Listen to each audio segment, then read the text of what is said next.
இங்க எல்லாருமே இன்ஸ்டாகிராம் அப்படிங்கறத யூஸ் பண்ணுவீங்கன்னு எனக்கு தெரியும். பட் இந்த ஒரு 14 ஃபீச்சர்ஸை பத்தி உங்களுக்கு தெரியல அப்படின்னா நீங்க இன்ஸ்டாகிராம் அப்படிங்கறத யூஸ் பண்ணக்கூடாது. ஏன்? அப்படி என்ன ஃபீச்சர்ஸ் பார்க்கலாமா? நீங்க பார்த்துட்டு இருக்கிறது பிளானட் ஆஃப் மைனா, நான் உங்க மைனா. ஸோ வாங்க என் கூட சேர்ந்து பறக்கலாம்.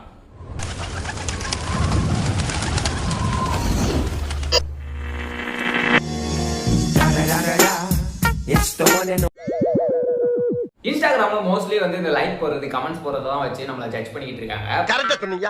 பட் ஆக்சுவலான ஜட்ஜ்மெண்ட் எங்க இருக்கு அப்படின்னு கேட்டீங்கன்னா, உங்களுடைய இன்ஸ்டாகிராம்லயே அக்கவுண்ட் ஸ்டேட்டஸ் அப்படின்னு சொல்லிட்டு ஒரு ஃபீச்சர் இருக்கு. அதுக்குள்ள போய் பாத்தீங்கன்னா நீங்க யாரு, எப்படிப்பட்டவன் அப்படிங்கறத கண்டுபிடிச்சிடலாம். உங்களுடைய ப்ரொஃபைல் ஓபன் பண்ணுங்க, மேல 3 டாட் இருக்கும். அதுக்கு கீழே ஸ்க்ரால் பண்ணி பாத்தீங்க அப்படின்னா அக்கவுண்ட் ஸ்டேட்டஸ் சொல்லிட்டு ஒரு ஆப்ஷன் கொடுத்துருப்பாங்க. இதுக்குள்ள போனீங்கன்னா ஃபர்ஸ்டா ஒரு லைன் இருக்கும். அதுல டிக் இருந்துச்சுன்னா யா நீ ரொம்ப நல்லவன் அப்படின்னு அர்த்தம். Removed content and message issues அப்படின்னு சொல்லிட்டு ஒரு ஃபீச்சர் கொடுத்து அதில் டிக் இருக்கும். இது எதுக்காக அப்படின்னா நீங்க ஏதாவது தப்பான கண்டென்ட் அப்லோட் பண்ணியிருந்தீங்கன்னா அதை இன்ஸ்டாகிராமில் கண்டுபிடிச்சு ரிமூவ் பண்ணியிருந்தாங்கன்னா இதில் டிக் இருக்காது. அண்ட் சேம் டைம் நீங்க மெசேஜில் யாரையாவது ஹராஸ் பண்ணியிருந்தீங்க இல்லை தேவையில்லாமல் பேசியிருந்தீங்க அப்படின்னாலுமே இந்த இடத்துல டிக் இருக்காது. ஸோ இதில் டிக் இல்லாதவங்க நல்லவனா அப்படிங்கிறதான கேள்வி. அப்போ நான் நல்லவன் தான். அண்ட் இது போக இன்னொரு 3 டிக் இருக்கு இல்லையா, அதுல ஒன்னு பாத்தீங்க அப்படின்னா லிமிட் டு ரீச் அப்படின்னு சொல்லிட்டு இது சிம்பிளா நீங்க வந்து ஒரு மெசேஜை குறிப்பிட்ட மெசேஜை வந்து ரிட்டன் அனுப்பிட்டே இருக்கீங்க அப்படின்னா இதுல டிக் இருக்காது. இல்ல அப்படின்னா நிறைய ஃப்ரெண்ட் ரெக்வெஸ்ட் வந்திருக்கும், அதை வந்து நீங்க ஒரே நாள்ல அக்செப்ட் பண்றீங்க அப்படின்னா அது ஸ்பேம் மாதிரி ஆயிரும். ஸோ அதனாலயும் இந்த இடத்துல டிக் இருக்காது. And features you cannot use அப்படின்னு சொல்லிட்டு ஒரு இதுல டிக் இருக்கு இல்லையா. ஸோ இது எதுக்காக அப்படின்னா சில சமயம் நீங்க பேட் கமெண்ட்ஸ் எங்கேயாவது பண்றீங்க அப்படின்னா உங்களை சஸ்பெண்ட் பண்ணிடுவாங்க. ஸோ அந்த மாதிரி உங்களுக்கு சஸ்பெண்ட் நடந்துருந்துச்சு அப்படின்னா இந்த இடத்துல டிக் இருக்காது. அந்த டைம்ல நீங்க வந்து லைக் கமெண்ட் இது எதுவுமே பண்ண முடியாது. ஸோ அந்த மாதிரியான ஃபீச்சர்ஸ் யூஸ் பண்ண முடியல அப்படின்னா நீங்க டிக் இருக்காது. அண்ட் ஃபைனலா மானிட்டைசேஷன். இன்ஸ்டாகிராமுடைய கைட்லைன்ஸ்க்கு வந்து நீங்க அடிபணிஞ்சு போகல அப்படின்னா இந்த இடத்துல டிக் இருக்காது. ஸோ எனக்கு இங்க 4க்குமே டிக் இருக்கு. உங்களுக்கு எப்படி இருக்கு அப்படிங்கிறத மறக்காம கமெண்ட்ஸ்ல தட்டி விட்டு போங்க. நீங்க நல்லவனா கெட்டவளா இல்லைங்கிறத நான் தெரிஞ்சுக்கிறேன். இன்ஸ்டாகிராம்ல ஒரு லிங்கை கிளிக் பண்றோம் அப்படின்னா அது இன்ஸ்டாகிராம்லயே ஓப்பன் ஆகும். இது எவ்வளவு பேருக்கு கடுப்பானுச்சுன்னு தெரியல, பட் எனக்கு ரொம்பவே கடுப்பா இருக்கும். ஏன்னா மேல இருக்கிற 3 டாட்டை கிளிக் பண்ணி ஓப்பன் எக்ஸ்டர்னல் லிங்க் அப்படிங்கறத கொடுக்க வேண்டியிருக்கும். இது மோஸ்ட் ஆஃப் த டைம் பண்ண வேண்டியிருக்கும். அதான் இந்த பிரச்சனையே. பட் இனிமேல் அந்த பிரச்சனை கிடையாது. ஆப் அண்ட் வெப்சைட் பெர்மிஷன் அப்படின்னு சொல்லிட்டு ஒரு ஆப்ஷன் இருக்கும். அதுக்குள்ள போனீங்க அப்படின்னா லிங்க்ஸ் அப்படின்னு சொல்லிட்டு ஒரு ஆப்ஷன் கொடுத்துருப்பாங்க. அதை கிளிக் பண்ணி உள்ள போனீங்க அப்படின்னா open links to external browser அப்படின்னு சொல்லிட்டு இருக்கும். இதை டிக் பண்ணிட்டீங்கன்னா இனிமேல் நீங்க கிளிக் பண்ணக்கூடிய எல்லா லிங்க்ஸுமே என்ன தெரியுது எக்ஸ்டர்னல் ப்ரௌசர்ல தான் ஓப்பன் ஆகும். அது உங்களுடைய டிஃபால்ட் ப்ரௌசர் ரோமா இருக்கலாம், பிரைவா இருக்கலாம், இல்ல டாவர் ப்ரௌசராகவும் இருக்கலாம். நல்ல ஒரு ஹை குவாலிட்டியில வீடியோ இல்ல போட்டோ இதெல்லாம் எடுத்துட்டு போயிட்டு அப்படி செம்மையா எடிட் பண்ணி அதே ஹை குவாலிட்டியில அப்படியே இன்ஸ்டாகிராம்ல நம்ம அப்லோட் பண்றோம் அப்படின்னா குவாலிட்டி கம்மியாயிரும். ஸோ இந்த மாதிரி பிரச்சனை இருக்கக்கூடாது அப்படின்னா டேட்டா யூசேஜ் அண்ட் மீடியான்னு சொல்லிட்டு ஒரு ஆப்ஷன் இருக்கு இல்லையா, அதுக்குள்ள போயிட்டு அப்லோட் ஹை குவாலிட்டி அப்படின்னு சொல்லிட்டு ஒரு ஆப்ஷன் இருக்கும். அதை எனபிள் பண்ணிக்கோங்க. பட் இதுல இருக்கக்கூடிய சின்ன பிரச்சனை, நீங்க அப்லோட் பண்றதுக்கு வந்து கொஞ்சம் டைம் அதிகமா எடுத்துக்கும். ஏன்னா நீங்க அப்லோட் பண்ற எம்பியை பொறுத்து 50 MB 100 MB இல்ல 1 GB வரைக்கும் இருந்துச்சு அப்படின்னா அது அதிகமாக தான் டைம் எடுத்துக்கும். எப்பவுமே எனக்கு ரீல்ஸ் ஸ்க்ரால் பண்ற பழக்கம் இருக்கு. அப்படி ஸ்க்ரால் பண்ணிட்டே இருக்கும் போதுல சில வீடியோஸ் நோட் பண்றேன். எல்லா வீடியோவுமே ஒரே மாதிரியான வாய்ஸ்ல ஒரே மாதிரியான அந்த டோன்ல வந்து கேக்குது. என்னடா இது அப்படின்னு நோட் பண்ண போதுல தான் கீழே வந்து டிரான்ஸ்லேட் வித் ஏஐ அப்படின்னு சொல்லிட்டு ஒரு ஆப்ஷன் கொடுத்துருந்தாங்க. ஓ அப்போ வீடியோ வந்து வேற லாங்குவேஜ் நமக்கு தமிழ்ல டிரான்ஸ்லேட் ஆகி கேட்குது அப்படிங்கிறது புரிஞ்சுக்கிட்டு ஆல்ரெடி நம்ம யூடியூப்ல இருக்கிற ஃபீச்சர் தான். பட் இது ரொம்ப ரியாலிட்டியா இருந்துச்சு. நீங்களும் இதை ட்ரை பண்ணணும் அப்படின்னா ஒன்றும் பிரச்சனை இல்லை. இன்ஸ்டாகிராம்ல உங்களோட ப்ரொஃபைலை கிளிக் பண்ணி மேல இருக்கிற 3 டாட்டை கிளிக் பண்ணீங்கன்னா அப்படியே ஸ்க்ரால் பண்ண போதுல லாங்குவேஜ் அண்ட் டிரான்ஸ்லேஷன் செட்டிங்ஸ் அப்படின்னு சொல்லிட்டு ஒன்று இருக்கும். அதுக்குள்ள போனீங்கன்னா டிரான்ஸ்லேட் டெக்ஸ்ட் ஆன் ரீல்ஸ் அப்படி இல்லைன்னா கீழே வந்து டெக்ஸ்ட் டிரான்ஸ்லேட் வாய்ஸ் அப்படின்னு சொல்லிட்டு ஃபீச்சர் கொடுத்துருப்பாங்க. இதுல டிரான்ஸ்லேட் வாய்ஸை கிளிக் பண்ணிட்டீங்கன்னு வச்சுக்கோங்களேன், ஆட்டோமேட்டிக்காக இனிமேல் உங்களுக்கு வரக்கூடிய அதர் லாங்குவேஜஸ் இங்கிலீஷாக இருக்கட்டும், ஹிந்தியா இருக்கட்டும், மராட்டியா இருக்கட்டும், இல்லை கொரியனா இருக்கட்டும், எல்லாமே உங்களுக்கு தமிழ்ல தான் கேட்கும். பட் அது செம்ம போரு. எப்போவுமே ஒரிஜினல் லாங்குவேஜ் தான் நல்லா இருக்கும். ஸோ பிடிச்சிருந்துச்சுன்னா யூஸ் பண்ணுங்க. மோஸ்ட் ஆஃப் த டைம் நம்மளுடைய நியூஸ் ஃபீடை ஸ்க்ரால் பண்ணும் போதுல சில கண்டென்ட்லாம் பார்க்கும் போதுல எரிச்சலா இருக்கும். ஸோ அந்த மாதிரி விஷயத்த நீங்க கண்ட்ரோல் பண்றதுக்காகவே உங்களுக்கு இன்ஸ்டாகிராம்ல கொடுக்கப்பட்டது தான் இந்த கண்டென்ட் ப்ரெஃபரன்சஸ் அப்படின்னு சொல்லிட்டு ஒரு ஃபீச்சர். ஸோ இதுக்குள்ள என்ன இருக்கு அப்படின்னா நிறைய இருக்கு. அதுல முக்கியமா சென்சிட்டிவ் கண்டென்ட் அப்படின்னு சொல்லிட்டு ஒரு ஆப்ஷன் ஃபர்ஸ்ட் கொடுத்துருக்காங்க இல்லையா. இதை கிளிக் பண்றீங்கன்னு வச்சுக்கோங்க, உங்களுக்கு 3 ஆப்ஷன் கொடுத்துருப்பாங்க. அதாவது சென்சிட்டிவான கண்டென்ட்ஸ்லாம், ஃபார் எக்ஸாம்பிள் இந்த ஆக்சிடென்ட் ஆகுறது, இல்ல ரத்த கலவை காட்டுறது, இல்லை வந்து ஏதாவது கொடூரமான விஷயங்கள் காட்டுறது, இந்த மாதிரி விஷயங்கள் எல்லாமே உங்களுக்கு எந்த அளவுக்கு வரணும் அப்படிங்கிறத நீங்களே டிசைட் பண்ணிக்கலாம். ரொம்ப கம்மியாக தான் வரணும் அப்படின்னா லெஸ் பண்ணிக்கோங்க, இல்லை ஓகே நார்மலாக இருக்கட்டும் அப்படின்னா ஸ்டாண்டர்டில் தான் அது ஆல்ரெடி இருக்கும், அதை அப்படியே விட்டுருங்க. எனக்கு இதை பார்த்தா தான் அப்படியே வெளியேறும் அப்படின்னா தான் நான் வந்து என்னோட இதை நான் காட்ட முடியும் அப்படிங்கிற மாதிரி நீங்கள் ஃபீல் பண்ணிட்டு இருந்தீங்க அப்படின்னா மோர் அப்படிங்கிறத கொடுத்து வச்சுக்கோங்க. எனி டைம் வெறியோடையே இருக்கலாம். இது போக பொலிட்டிக்கல் கண்டென்ட் பார்த்து இப்போ கொஞ்ச நாளா எல்லாரும் வந்து என்னடா இதாக வந்துட்டு இருக்கேன் அப்படின்னு ஃபீல் பண்ணிட்டு இருக்கீங்கன்னா இந்த ஃபீச்சருக்குள்ள போயிட்டு அந்த டிக் எடுத்து விட்டுருங்க. உங்களுக்கு பொலிட்டிக்கல் கண்டென்ட்டே வராது. சந்தோஷமா இருக்கலாம், வேற கண்டென்ட் பார்த்துட்டு வேற ட்ராக்லாம் போயிட்டு இருக்கலாம். பட் இப்போதைக்கு இதுதான் நமக்கு தேவை. நமக்கு வந்து எலெக்ஷன் முடிஞ்சதுக்கு அப்புறமா கண்டிப்பா அதை டிக் எடுத்து விட்டுருங்க. ஏன்னா அதுக்கப்புறம் நம்ம அதை பத்தி யோசிக்க போறதில்ல. ஸோ ஓட்டு போட முடியல பார்த்து போடுங்க மக்களே. மாற்றம் என்பது என்ன அப்படிங்கிறத யோசிச்சு போடுங்க.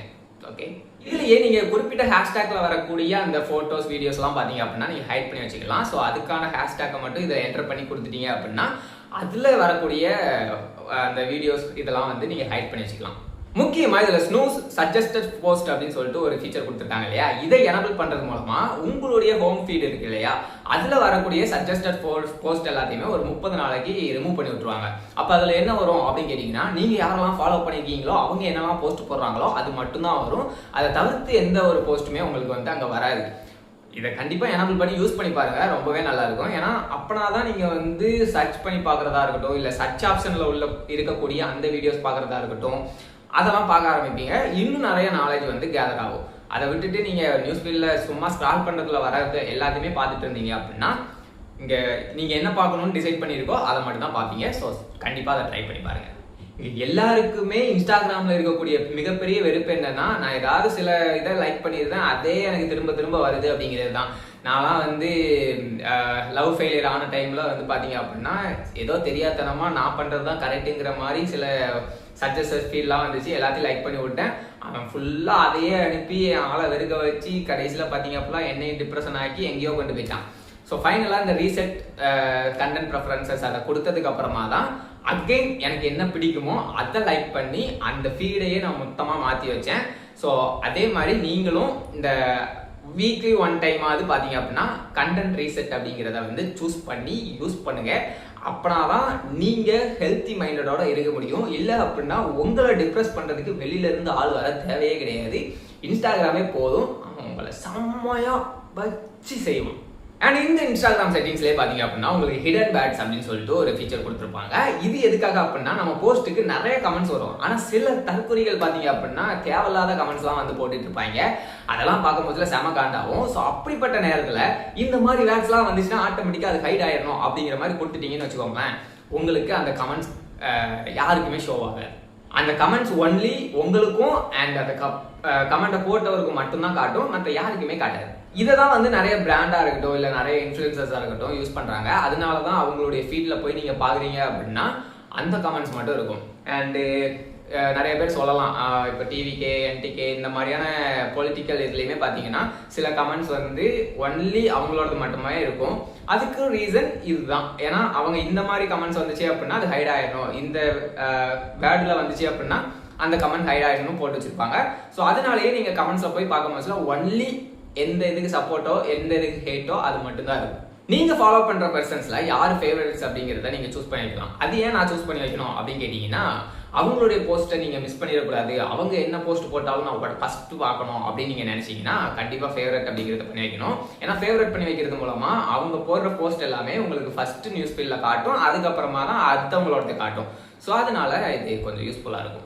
இன்ஸ்டாகிராம்ல எனக்கு எல்லாருக்கிட்டே இருந்து ஒரு ஃப்ரீ ஸ்பேஸ் வந்து வேணும், எனக்கு கொஞ்ச நாளைக்கு எந்த டிஸ்டர்பன்ஸும் இருக்கக்கூடாது அப்படின்னு நீங்க நினைச்சீங்கன்னா இந்த லிமிட் இன்ட்ராக்ஷன் அப்படிங்கிற ஃபீச்சர் வந்து யூஸ் பண்ணுங்க. இது என்ன பண்ணும் அப்படின்னா கொஞ்ச நாளைக்கு உங்களுடைய அக்கௌண்ட்ல வந்து எந்த ஒரு லைக் கமெண்ட் இல்லை ஷேரு இல்லை மெசேஜ் இந்த மாதிரி எந்த ஒரு விஷயமும் வராமல் பார்த்துக்கும். புதுசாக யாருக்கும் உங்களுடைய போஸ்ட்டையோ இல்லை வந்து உங்களுடைய அக்கௌண்ட்டையோ சஜஸ்ட் பண்ணாமல் இருக்கும். இருக்கிறவங்க உங்களை இருக்கிற மாதிரி பார்த்துப்பாங்க. அதை தவிர்த்து எக்ஸ்டர்னலா உள்ள யாரும் வரமாட்டாங்க, போஸ்ட் பண்ண மாட்டாங்க, லைக் பண்ண மாட்டாங்க, கமெண்ட் பண்ண மாட்டாங்க, மெசேஜ் கூட பண்ண மாட்டாங்க. இது எத்தனை நாளைக்கு இப்படி இருக்கணும் அப்படிங்கிறதையுமே நீங்க செட் பண்ணி வச்சுக்க முடியும். 1 வீக்கா இல்ல 1 மந்தா 1 டேவா இந்த மாதிரி இருக்கிறதையும் நீங்க சூஸ் பண்ணிக்கலாம். எனக்கு இந்த இன்ஸ்டாகிராம்ல இருந்துலாம் வந்து தப்பிக்கணும்னு அவசியம் இல்லை. பட் இந்த ஒரு பர்சன் கிட்ட இருந்து தப்பிச்சா போதும் அப்படின்னா அவங்கள ரெஸ்ட்ரிக்ஷன் அப்படிங்கிற ஒரு கேட்டகரிக்குள்ள தள்ளி வச்சிருங்க.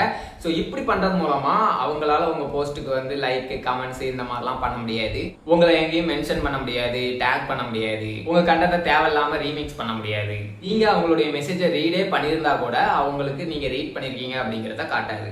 ஒருவேளை அதையும் மீறி அவங்க கமெண்ட்ஸ் பண்றாங்க அப்படின்னா கூட அந்த கமெண்ட்ஸை நீங்களும் அவங்களும் மட்டும் தான் பார்க்க முடியுமே தவிர வேற யாராலையும் பார்க்க முடியாது. ஒருவேளை நம்ம ரெஸ்ட்ரிக்ட் பண்ணது அவங்களுக்கு தெரிஞ்சிருமான்னு நினைச்சீங்கன்னா அதுவுமே அவங்களுக்கு தெரியாது. ஸோ அதனால யாரையாவது பழி வாங்கணும் இல்லை வந்து இந்த தொல்லை கிட்ட இருந்து கொஞ்ச நாள் ஒதுங்கியே இருக்கும் அப்படின்னு நினைச்சீங்கன்னா அவங்கள ரெஸ்ட்ரிக்டட் ஏரியாவில் வந்து தள்ளி விட்டுருங்க. ஒருத்தர் உங்களுக்கு மெசேஜ் அனுப்பியிருக்காங்க, அந்த மெசேஜை நீங்க பார்த்துட்டீங்க, பட் நீங்க பார்த்தது அவங்களுக்கு தெரியக்கூடாது அப்படின்னு நினைச்சீங்கன்னா ஜஸ்ட் இந்த மெசேஜ் அண்ட் ஸ்டோரி ரிப்ளைஸ் அப்படிங்கிறதுக்குள்ள ஆப்ஷனுக்குள்ள போங்க. அங்க ஷோ ரீட் ரிசிப்ட் அப்படின்னு சொல்லிட்டு ஒரு ஆப்ஷன் இருக்கும், அதை கிளிக் பண்ணி டிக் எடுத்து விட்டுருங்க. ஸோ இது பண்றது மூலமா நீங்க அந்த மெசேஜை பார்த்தா கூட அவங்களுக்கு காட்டாது, பட் சேம் டைம் அவங்க உங்க மெசேஜை பார்த்தாலும் உங்களுக்கு அது காட்டாது. ரெண்டு பேத்துக்கும் சேஃப்டி வேணும்ல, சும்மா கொடுப்பானா ஒரு ஃபீச்சர். இன்ஸ்டாகிராமுக்கு நீங்க அடிக்டா இருக்கீங்க அப்படின்னா நீங்க யூஸ் பண்ண வேண்டிய ஒரே ஃபீச்சர் டைம் மேனேஜ்மெண்ட். ஸோ இந்த டைம் மேனேஜ்மெண்ட்டுக்குள்ள போனீங்கன்னா ரெண்டு ஆப்ஷன் இருக்கும். ஒன்று டே லிமிட் அப்படிங்கிறது.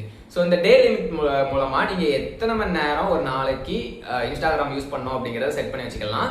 ஸோ அப்படி செட் பண்ணிட்டீங்கன்னா அந்த டைம் முடியும் போதுல ஆட்டோமேட்டிக்கா உங்களுடைய இன்ஸ்டாகிராம்ல ஒரு பாப்அப் வரும். ஸோ அந்த பாப்அப் வந்ததுக்கு அப்புறம் நீங்க இன்ஸ்டாகிராம் விட்டு வெளியே வந்துடலாம்.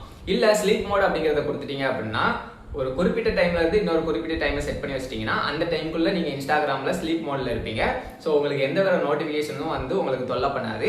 ஸோ இதனாலையும் நீங்க இன்ஸ்டாகிராம் பக்கம் போகாம இருப்பீங்க. பட் இதுல இருக்கக்கூடிய பிரச்சனை என்ன அப்படின்னா இந்த டே லிமிட்னு இருக்கு இல்லையா, அதுல நீங்க டைம் செட் பண்ணி வச்சு அது ஒரு குறிப்பிட்ட டைம்ல உங்களுக்கு பாப்பப் வந்தாலும் அகைன் நீங்க இன்ஸ்டாகிராம் க்ளோஸ் பண்ணிட்டு ஓபன் பண்ணீங்கன்னா சேம் ஒர்க் ஆக ஆரம்பிச்சிடும். பட் அந்த மாதிரி ஒர்க் ஆகாம இருந்துச்சுன்னா இன்னும் பெட்டரா இருக்கும். ஏன்னா என் கையை என்னாலேயே கட்டி போட முடியாது, அதனாலதான் உங்ககிட்ட இருக்கிற ஃபீச்சரையே யூஸ் பண்ண வந்திருக்கேன். பட் நீ அதை ஈஸியா கொடுத்த அப்படின்னா நான் எப்படி இன்ஸ்டாகிராமை விட்டு வெளியே போவேன்? போகக்கூடாதுன்னா நீ பண்றேன்னு தெரியும், பட் இருந்தாலும் ட்ரை பண்ணி பாருங்க. அண்ட் இன்ஸ்டாகிராம்ல இருக்கக்கூடிய நோட்டிபிகேஷன்ஸ், நீங்க இன்ஸ்டாகிராம்ல இருக்கக்கூடிய ஒவ்வொரு சின்ன சின்ன நோட்டிபிகேஷன்ஸுமே கண்ட்ரோல் பண்ண முடியும். ஃபார் எக்ஸாம்பிள் லைக் போடுறது, மெசேஜ் வருது, இல்லை வந்து யாருடைய பர்த்டேயா இருக்கட்டும், இந்த மாதிரி சின்ன சின்ன விஷயத்துல எந்த நோட்டிபிகேஷன் மட்டும் உங்களுக்கு வரணும், எந்த நோட்டிபிகேஷன் உங்களுக்கு வரக்கூடாது அப்படிங்கிறத மொத்தமா கண்ட்ரோல் பண்ணிக்கலாம். அதுக்கு ஜஸ்ட் இந்த நோட்டிபிகேஷன் அப்படிங்கிறதுக்குள்ள செட்டிங்ஸ் உள்ள போனீங்கன்னா எல்லா விதமான ஆப்ஷன்ஸ் இருக்கும். அதுல உங்களுக்கு தேவையானதை மட்டும் எனபிள் பண்ணிக்கோங்க. மற்ற எல்லாத்தையுமே டிசபிள் பண்ணிட்டீங்க அப்படின்னா இன்ஸ்டாகிராம்கிட்ட இருந்து தப்பிச்சிடலாம். நான்லாம் மோஸ்ட்லி வந்து இன்ஸ்டாகிராம் நோட்டிஃபிகேஷன்ஸை வந்து ஆஃப் பண்ணி வச்சு தான் யூஸ் பண்ணுவேன். ஏன்னா உள்ளே வந்தால் மட்டும்தான் நான் வந்து என்னென்ன நடந்திருக்குன்னு பார்க்க முடியும். மற்றபடி ஒரு நோட்டிஃபிகேஷன் வந்தது மூலமாக நான் உள்ளே வர மாட்டேன். அண்ட் இந்த யுவர் ஆக்டிவிட்டி அப்படிங்கிற டேபை எல்லாருமே யூஸ் பண்ணியிருப்பீங்க. பிகாஸ் நம்ம என்ன லைக் பண்ணியிருக்கோம் அப்படிங்கிறத ரிட்டர்ன் பார்க்கறதுக்காக. இப்போ எதையாவது மிஸ் பண்ணிடக்கூடாது அப்படின்னு நினச்சா கூட நம்ம என்ன பண்ணுவோம்னா அதை லைக் பண்ணி வச்சிருப்போம். ஏன்னா இந்த யுவர் ஆக்டிவிட்டிக்குள்ள வந்து லைக்ஸ் போட்டதை பார்த்தோம் அப்படின்னா தெரிஞ்சிடும் நம்ம என்னென்ன பார்த்துருக்கோம் அப்படிங்கிறது இல்லையா. பட் அப்படி கிடையாது, நீங்க ஜஸ்ட் என்னெல்லாம் ஸ்க்ரால் பண்ணி பார்த்துருக்கீங்க அப்படிங்கிறத கூட இங்க பார்த்துக்கலாம். அதுக்கு ஜஸ்ட் கீழே ஸ்க்ரால் பண்ணாலே போதும். வாட்ச் ஹிஸ்ட்ரி அப்படின்னு சொல்லிட்டு ஒரு ஆப்ஷன் கொடுத்துருப்பாங்க. இதுல நீங்க கிளிக் பண்ணி பார்த்தீங்கன்னா என்னென்ன ரீல்ஸ்லாம் நீங்க ஸ்க்ரால் பண்ணி பார்த்துருக்கீங்க அப்படிங்கிறத பார்க்க முடியும். ஸோ அதனால நம்ம லைக் போடாமல் விட்டுட்டோமே, அதை மிஸ் பண்ணிட்டோமே அப்படிங்கிற ஒரு பிரச்சனை இனிமேல் கிடையாதுன்னு நினைக்கிறேன். ஏன்னா நானே இந்த இதை ரிசர்ச் பண்ண முடியல மட்டும்தான் பார்த்தேன். அதுக்கு முன்னாடி வரைக்கும் எனக்குமே தெரியாது. இப்போதான் நீங்க புதுசாக தெரிஞ்சுக்கிட்டீங்க அப்படின்னா தம்ஸ் அப் பண்ணிடுங்க. ஓகே, இந்த 14 ஃபீச்சர்ஸை பத்தி நீங்க என்ன நினைக்கிறீங்க? ஸோ இதெல்லாம் வந்து உங்களுக்கு ஆல்ரெடி தெரிஞ்சிச்சு அப்படின்னா மறக்காம உங்களுடைய தெரியாத ஃப்ரெண்டுக்கு வந்து ஷேர் பண்ணுங்க. இல்ல புதுசா தெரிஞ்சுக்கிறீங்க அப்படின்னா மறக்காம சப்ஸ்கிரைப் பண்ணிடுங்க. வீடியோ நல்லா இருந்துச்சு அப்படின்னா லைக் பண்ணிடுங்க. அண்ட் முக்கியமா உங்களுடைய ஸ்டேட்டஸ் என்ன அப்படிங்கிறத கமெண்ட் பண்ணிடுங்க. ஓகேவா? அண்ட் இன்னும் நிறைய விதமான டிப்ஸ், ட்ரிக்ஸ் இதெல்லாமே இருக்கு. அதெல்லாம் வேணும்னு நினைச்சீங்க அப்படின்னா அதையுமே கமெண்ட்ஸ்ல கேளுங்க. கேட்கலனாலும் போடுவேன், ஏன்னா வேற கண்டென்ட் இல்லை. ஸோ அடுத்தடுத்த கண்டென்ட்ல மீட் பண்ணலாம். அது வரைக்கும் பாய்.